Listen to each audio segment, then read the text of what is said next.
This is a campaign that's always been built on white resentment, white grievance, white rage. And there's a lot of white rage in that ad. This ad is probably the closest encapsulation we have seen to date of what Trump's core argument against Biden is going to be over the next 6 months. Welcome to Political Experts React, where we break down political ads in media, explain what the people behind them are trying to accomplish, and decide whether or not they did a good job. I'm Dan Pfeiffer, former communications director for Barack Obama, and joining me today is journalist and editor-in-chief of ZBiotics, Mehdi Hasan. This episode of Political Experts React is brought to you by ZBiotics, your first drink for a better tomorrow. Mehdi, welcome back to Political Experts React. It's been over a year since you've been on this show, and a lot has happened in the world, but also in your career. Before we get started, we're going to get into some really good ads today, but tell us about ZBiotics, the media company you launched a few months ago. Thank you so much, Dan. It's great to be back here. Last time I was promoting a book. This time I'm promoting a media company. So I appreciate you always giving me this platform, Dan. Shameless plugging. I quit MSNBC back in January. I wanted to do my own thing rather than go work for someone else. What? You thought I was gone? We've built up ZBiotics now. We have a weekly streaming show called Mehdi Unfiltered. We have a podcast. It's a work in progress, but we're enjoying ourselves. And there's a lot of news around, sadly, Dan. There's a lot of news to cover. Well, as a subscriber, I highly recommend to everyone. So, all right, the first ad we're going to watch is from Trump's campaign. Campuses struggle to get control of their students. At UNC Chapel Hill, they are bringing order back. Students restoring the American flag and singing the national anthem.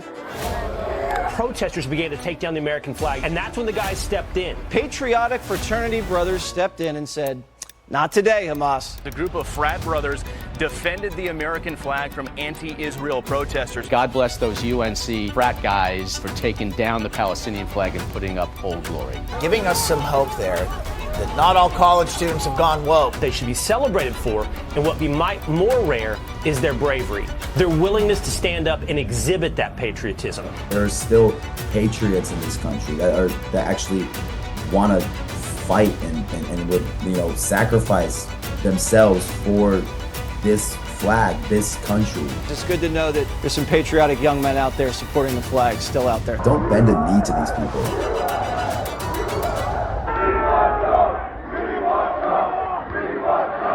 This ad is emblematic of a strategic shift in the Trump campaign. Basically, right after October 7th, Trump criticized Bibi. He took a lot of crap from members of his own party, some of his supporters, and then he really did not talk about what was happening in Gaza for a very long time. He tried to avoid answering any question. But once the campus protests started here in the U.S., he has started making it part of his stump. He talked in Wildwood, New Jersey recently about deporting protesters, and then he's run this ad. So I'm sort of curious, what do you think of this ad and this approach from Trump and what he's trying to accomplish by focusing on the protesters here at home? Well, I'll come to Gaza in a second. I think just watching that ad, the first thing you see is this is a campaign that's always been built on white resentment, white grievance, white rage. And there's a lot of white rage in that ad. I didn't see any black people in that ad apart from the black woman who was racially abused at the University of Mississippi. The sheer chutzpah of putting in that clip in the middle of that ad, a clip of a student who has since been, I think, suspended or expelled from the university for basically making monkey noises at a black woman. It was a really disgusting scene that even some conservatives tried to distance themselves from, although not Mike Collins, the congressman who backed it. And now Donald Trump is putting it in an ad. I think the premise of the ad, Dan, for their own purposes is smart, right? They're all about, we're patriotic, we're the flag, we're America, rah, rah, rah, which works with a lot of Americans and swing voters. Where they screw up is it's filled with Fox anchors. Like, you don't need Jesse Waters twice in one ad. You don't need him once anywhere in America. You don't need him once anywhere. But twice is really pushing it. You've got Newsmax hosts, and then you've got that end bit where it merges from USA to Trump, which is the personality cult, right? He is America, the state is me. So I think that's where it falls apart, and it's really just an ad for the base. It doesn't actually reach out to the swing voters because it's Fox. There's no people of color. It's Trump, Trump, Trump. So I get the premise of it, but I don't think it works if they even care about expanding their base. On Palestine itself, you're so right to highlight his strategic silence for so many months, where he just smartly stepped out of the way and let all the anger be aimed at the sitting president. Why not? He's the guy arming Israel right now, Joe Biden. And you have people on the left, I meet them, Dan, in my circles, lefties, Muslims, Arab Americans, who are saying to me, well, Trump wouldn't be as bad as Biden. I'm like, what? And they're like, because they haven't heard from him, right? Nobody's paying attention to him. They've forgotten what he did in office. And now it's very important to highlight that this is the guy saying, I'm going to deport pro-Palestine protesters. So, yeah, I'm glad he's now showing his true colors. Trump's approach to this is interesting because he really sort of just chases anger like a truffle pig. When people were mad at Biden from the left, he stayed silent just to allow that to happen. And then when the protests happened, it fit his larger strategic objective, which is chaos. America's chaotic, particularly if the protesters are younger people, people of color, they're supporting Palestinians. That just fits with Trump's very consistent message about America changing in ways that are bad for his base. Dan, I have a quick question for you on this. Sure. How do you think Trump will handle Gaza in those debates? Does he sit back and let Biden get hit from the left? As you say, kind of, people are upset with you, which the moderators will surely ask him.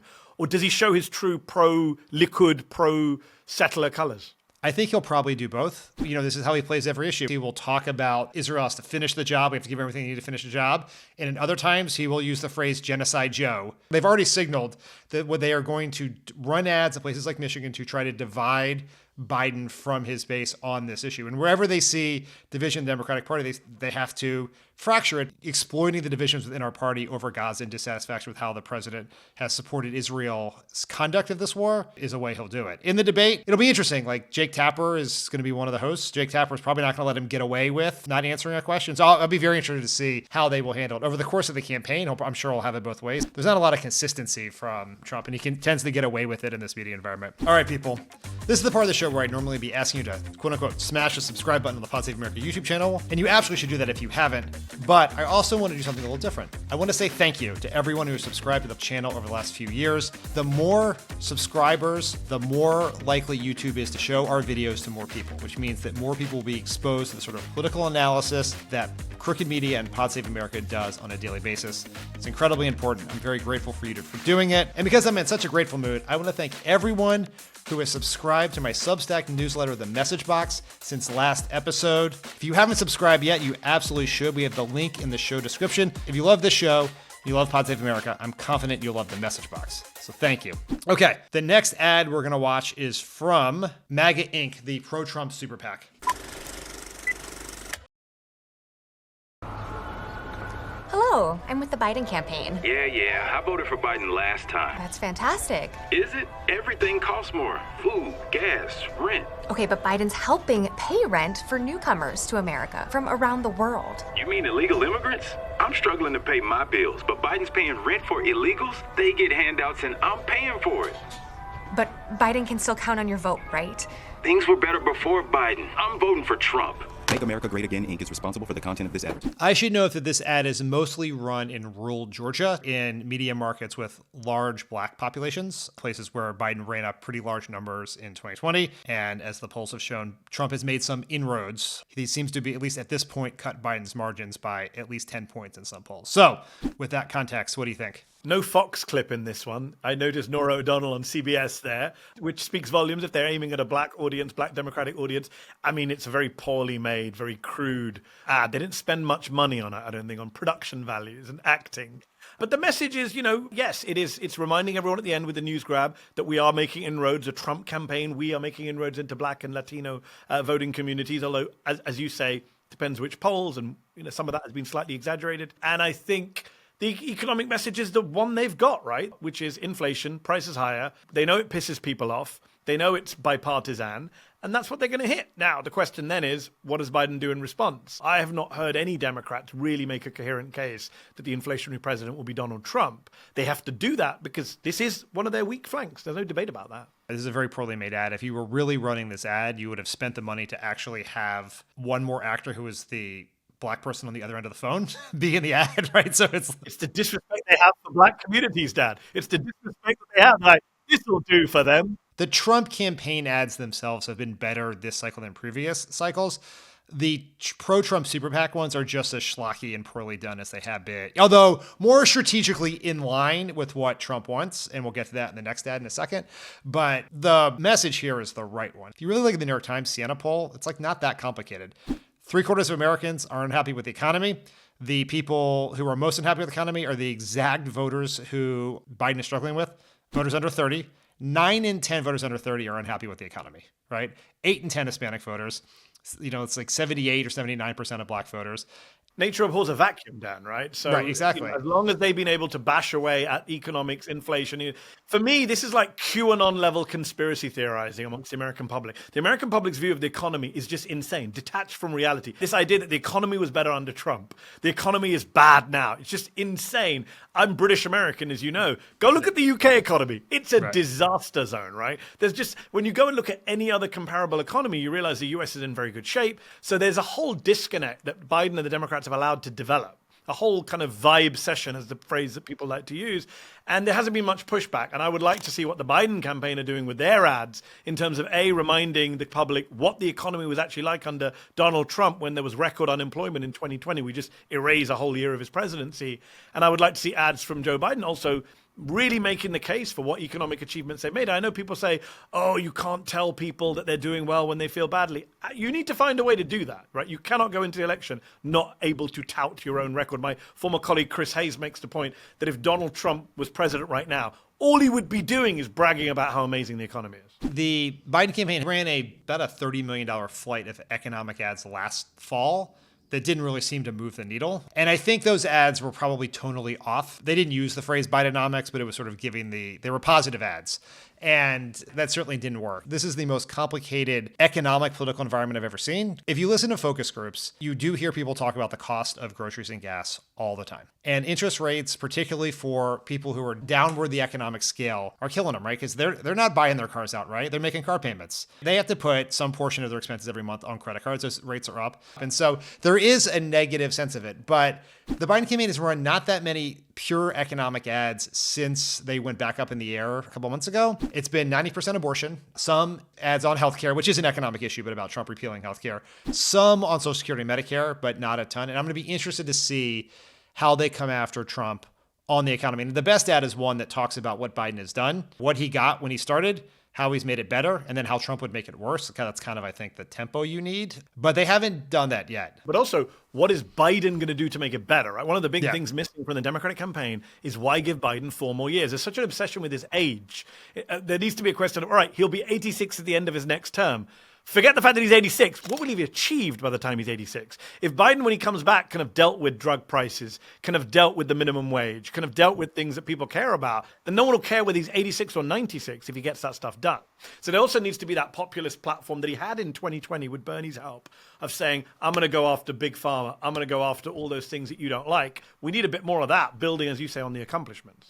All right, people. I'm here to tell you about a game-changing product that I use every single time I plan to go out and have a few drinks. It's called ZBiotics. ZBiotics pre-alcohol probiotic drink is the world's first genetically engineered probiotic. It was invented by PhD scientists who tackle rough mornings after drinking. Here's how it works. When you drink, alcohol gets converted into a toxic byproduct in the gut. It's this byproduct, not dehydration, that's to blame for your rough next day. ZBiotics produces an enzyme to break that byproduct down. Just remember to make ZBiotics your first drink of the night. Drink responsibly, and you'll feel your best tomorrow. A couple weeks ago, I was in DC for the White House Correspondents' Dinner, a tradition that causes me just a little bit of self-hate, but Crooked Media threw a great party with a great group of activists and organizers and people in DC. We had some great drinks. ZBiotics was my first drink of the night, and I want to tell you that I made my 8:30 a.m. flight the next morning feeling great. So as always, I was grateful to ZBiotics for helping me get ready to tackle the next day. So go to ZBiotics.com/experts to get 15% off your first order when you use experts at checkout. ZBiotics is backed with a 100% money back guarantee. So if you're unsatisfied for any reason, they'll refund your money. No questions asked. Thanks to ZBiotics for sponsoring this video. All right, the last ad we're going to watch is also from MAGA Inc. Americans are struggling in Biden's economy, but Biden's ignoring our problems. Our economy is strong as hell. He keeps denying reality. Is it dishonesty or dementia? Utility bills are going up. Electricity costs have risen 25% under Biden. And food prices are skyrocketing. Biden's weak. He's failed. And he's dishonest. We had more in our pockets when Trump was president. Make America Great Again Inc. is responsible for the content of this advertising. In campaign finance law, campaigns cannot speak directly to super PACs. But about a week ago, Chris LaCivita, who is one of the people leading Trump's effort, did an interview where he said that the message of the campaign was Biden is weak, failed, and dishonest.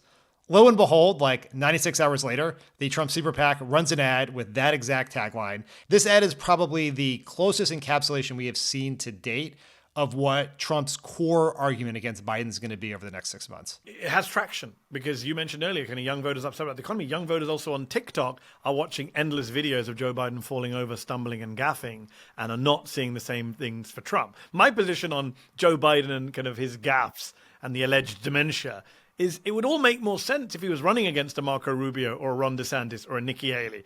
You're running against Donald Trump. In what world are you losing on the mental fitness front? Like in the polling that shows people are more concerned about Biden's mental health than Trump's mental health. That, again, is nature abhorring a vacuum. Democrats didn't spend the last 4 years reminding everyone of how insane Donald Trump is, right?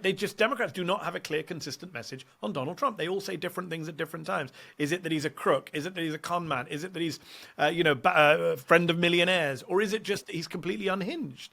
The problem is there's no message discipline on the Democratic Party side. Everyone's got their own angle. Every governor, senator, congressman is pushing their own line of attack. Republicans fall into line much quicker when it comes to anti-Biden, anti-democratic messaging. That's always been the case. I have a lot of friends who are political in the sense that they vote, right? Most of them are Democrats, but they don't follow politics the way, certainly since 2020, in any real way. And so for much of like 2023, I would be at like my kids' birthday parties or, some school event, and people would be like, is Joe Biden really running? And I'd be like, no, he's definitely running. He said he's running. And they would be like, but he's so old. And I was like, and they're like, I've heard he's kind of, he's kind of taking a step back. And I'm like, well, when was the last time you saw him speak?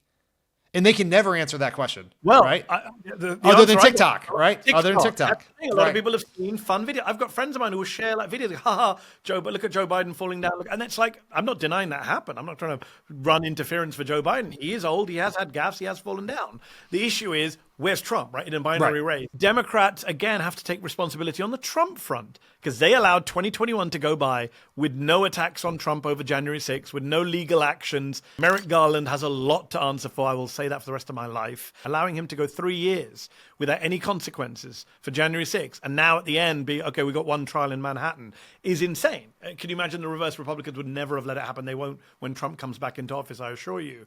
And I think the problem, as you say, is the normies didn't pay attention, now pay attention. Inflation's a problem for him. The TikTok videos are a problem for him. Meanwhile, Donald Trump, people didn't even think he would be the candidate, right? I remember going to the UK last year on the book tour, and people saying to me two things. Number one, Biden's not going to run, is he? And DeSantis is going to be the candidate. And I would say, no, Biden's going to run, and Donald Trump's going to be the Republican candidate.